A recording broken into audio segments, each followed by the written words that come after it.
squad? This is MizzyWorld Entertainment presenting another MadMizzy Sports Live, and I am the host, MadMizzy.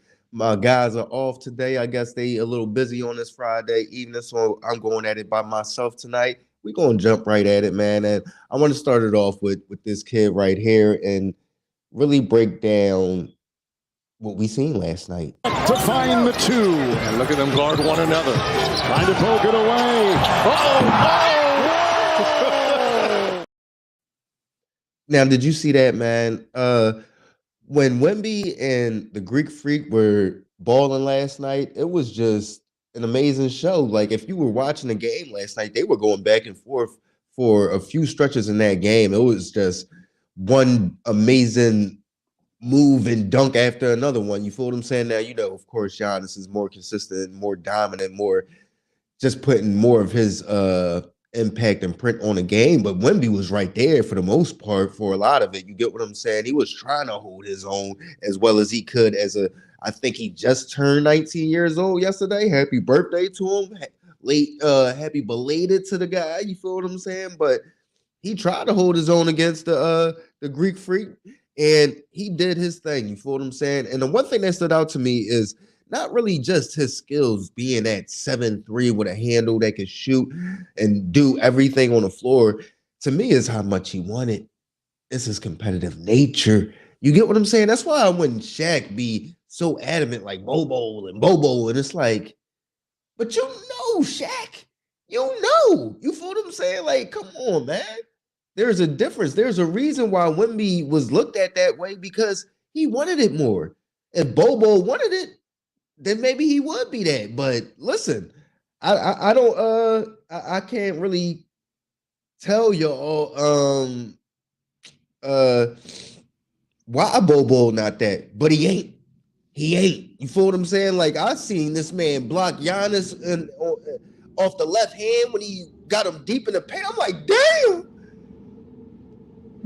Like, he doing stuff like that this early in the game. So it just shocked me. It was surprising. You feel what I'm saying? But yeah, man, looking at Wemby versus the Freak, I was pleased at how well or how much that Wemby didn't back down and how much he really wanted it. You feel what I'm saying? Whoa. I must have skipped a lot of stuff on my banners. But yeah, we're going to get into this next one of, let's flip in our topic to the huge news of Delvin Cook signing to the Baltimore Ravens. It was huge news, I believe. What was that, yesterday? That Delvin Cook was possibly being released by the New York Jets, and then he was released by the New York Jets, and it was just like, all right, who's going to go for him? Who's going to go for him? And I think he landed in a perfect spot. I think we kind of chimed in on this the last time who we wanted him to see Dalvin Cook with. I'm not sure. We might have just talked about it amongst ourselves, but I know I definitely wanted to see Dalvin Cook with Baltimore in that backfield and seeing how that was going to hash out, seeing as though they had an open spot. And anybody that's getting that backfield ball, they found their legs again. I remember they had Le'Veon back there one year, bro. You feel what I'm saying? Like, bro, the stuff that Lamar be doing with the players that they be having to do it with just because they running backs be dropping like flies for some reason is astonishing. But yeah, man, I think it's going to be a nice fit. He seems to still, I mean, they ain't really giving him the rock, so he got to have some juice from last year at least. You feel what I'm saying? So, yeah, I think it was a smart pickup, man. I don't really think that the New York Jets had a plan for what they were going to do with him because they clearly just let him sit there, and it seemed like he had playing time. Even when Breece Hall got hurt earlier, he wasn't playing and all that. So it was shocking to see how the New York Jets kind of handled that situation with Dalvin Cook.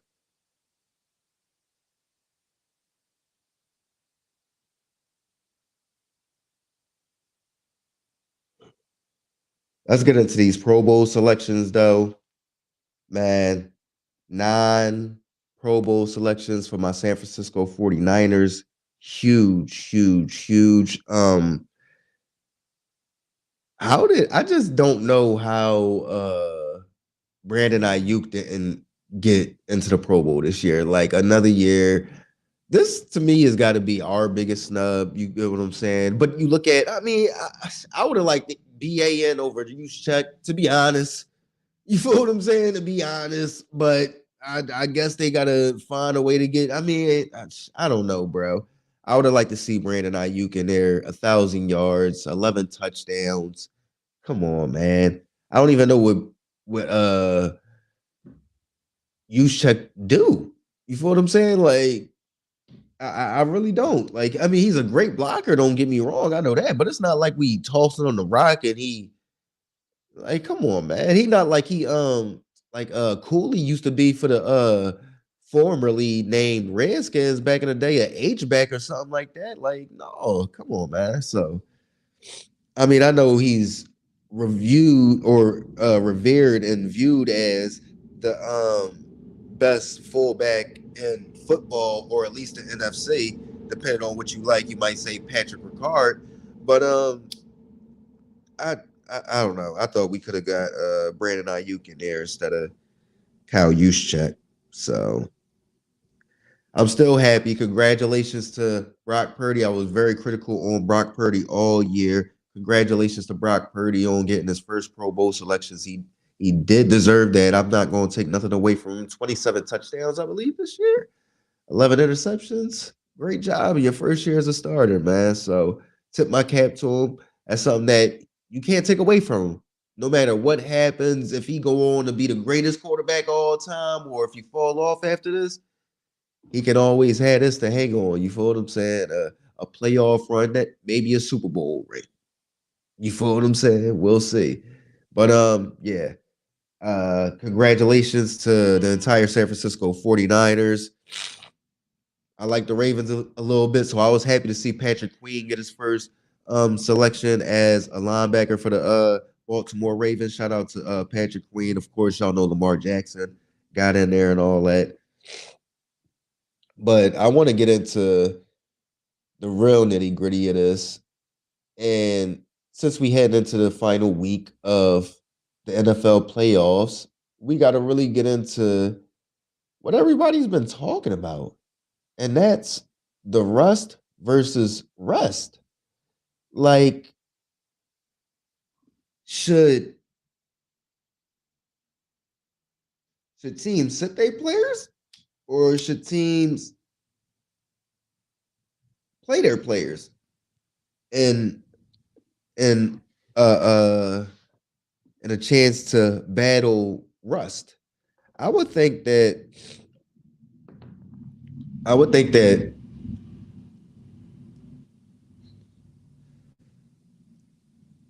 you got to know your team. For me, I was thinking as far as the Baltimore Ravens this upcoming week, I would play probably Lamar Jackson for like a half. But in their mind, that probably wouldn't do anything. And it's not the risk isn't worth the reward because you're not playing for the game. You just playing to kind of stay loose and all that. While you going up against a team that got to get in the playoffs. They need a win to get in the playoffs. So they're going to be playing hard. You're going through the motions. Nah, that's not a mindset you want to come into that game with. So I get why they said they're going to sit him. Niners said they're going to sit some starters down, including, I believe, Brock Purdy. Of course, Christian McCaffrey's out, seeing as though he has his calf injury and all that. But for me, the rust versus rust thing is a very interesting topic just because I'm a huge Peyton Manning fan. So I've seen both sides. I've seen how it pans out to be good and how it pans out to be bad. I've seen it with my Niners. When well, not really, because we haven't really been in that situation.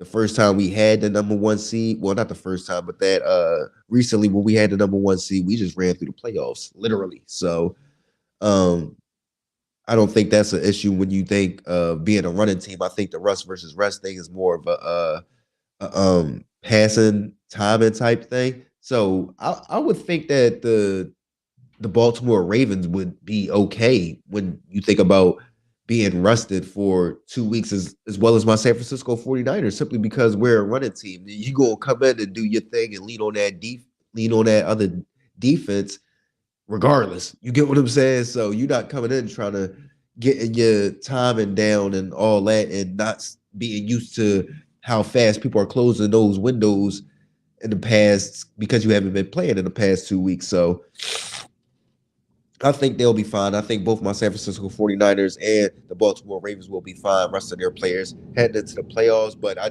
would like to know what's y'all thoughts on the Russ versus Russ debate, because I I don't know. It's interesting. You get what I'm saying? Because that is a long time to be sitting out. But hey, listen, if you're a baller, baby. You know what I'm saying? Let's go. You feel me? So we still got some divisions up in the air. That's the NFC East. No, the NFC East, NFC South, AFC East, AFC South. So of course you got teams with some direct paths. You got the Miami Dolphins and the Buffalo Bills playing each other. Um I forgot. I don't know who the Saints or the Bucks are playing, but I believe it is a divisional matchups to end it all. So they'll be playing either the Panthers or the Falcons. So uh, uh, I think that Dallas is going to win the East. I think the NFC East. I think that I'm gonna go with Miami winning the AFC East. AFC South, I'm gonna give it to the young Texans.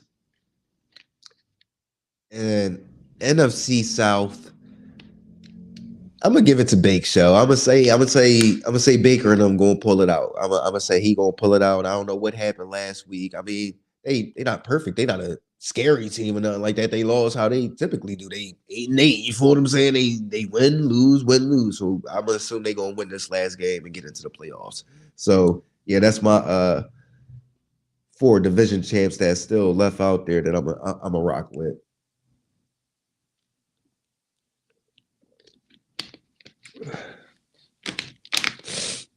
Final playoff spots, man.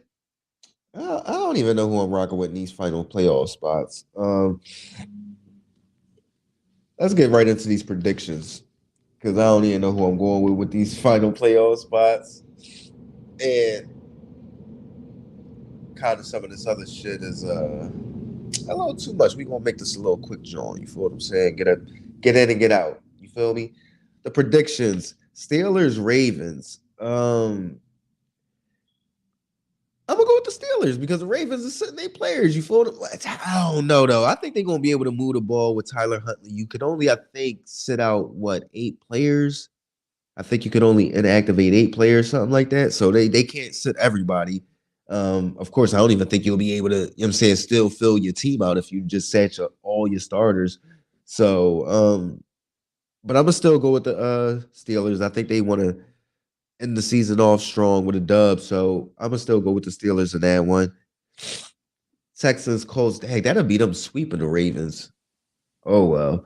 Texans, Colts. Um, I'm gonna go with I'm gonna go with the Texans. I said that's my division champ, so of course I got to go with the Texans over the Colts in the final game. I don't even know why I was thinking about it. You feel what I'm saying? You think C.J. Stroud versus Gardner Minshew? They got their O line all revved up. Their defense is balling. The Colts is the Colts. They've been hanging around tough, looking good. Shea Steichen did his thing, keeping them afloat without AR out there. But yeah, I'm gonna go with the Texans in this one. And Bills Dolphins. What did I say? I said I got the Dolphins as the AFC East champs. So I'm gonna go with the Dolphins in this one because they ain't gonna be the champs if they don't win this game. You feel me? I'm gonna go with the Dolphins simply because I think they better. And I think the Bills haven't been playing good. They've just been surviving the past few weeks. So I think it's gonna finally catch up to them. It's finally gonna bite them in the ass. And they gonna be hoping and praying that they still make the playoffs after this L. So give me the Dolphins in that game. Let's move over to the NBA with the news of Draymond Green coming back. Yeah, I'm moving fast, y'all. This joint gonna be done soon. You feel me? But yeah, with the news of Draymond Green coming back, do y'all think that it will help this team like get back on track, get consistent? And was his suspension long enough?